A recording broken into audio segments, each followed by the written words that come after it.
Welcome to Dr. Balaga's God Knowledge Doc podcast, your quick dive into the latest medical breakthroughs to keep you ahead of the curve. Let's get started. Today is 1st September 2025. This video is on a New England Journal of Medicine article published on August 30th, 2025, and also discussed at the European Society of Cardiology last weekend. The title is Apixaban for Extended Treatment of Venous Thromboembolism. There was an accompanying editorial titled Art Within Evidence, Balancing Anticoagulant Duration in VTE Care.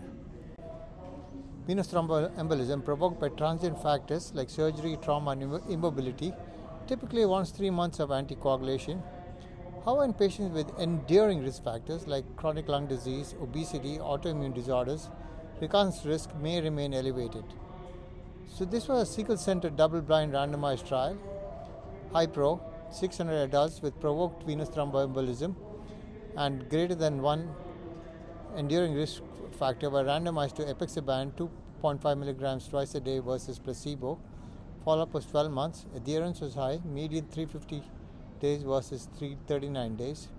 Primary efficacy outcome, symptomatic recurrent venous thromboembolism.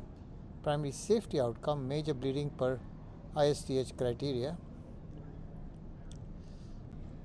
What did they find? Recurrent venous thromboembolism, 1.3% in the Apixaban versus 10% in the placebo group.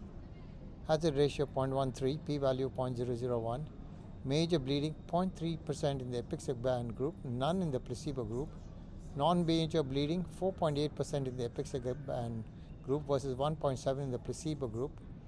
Hazard ratio 2.68, p-value 0.06. Key takeaway: Apixaban significantly reduces recurrent venous thromboembolism in high-risk patients with provoked venous thromboembolism.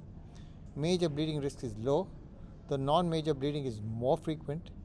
Extended low-dose anticoagulation may be beneficial when enduring risks persist. Editorial insight: for decades, provoked venous thromboembolism meant 3 to 6 months of anticoagulation and then stop. But safer agents and new evidence urge nuance. The HiPro trial challenges the binary provoked versus unprovoked labeling, highlighting persistent risk factors like obesity or lung disease.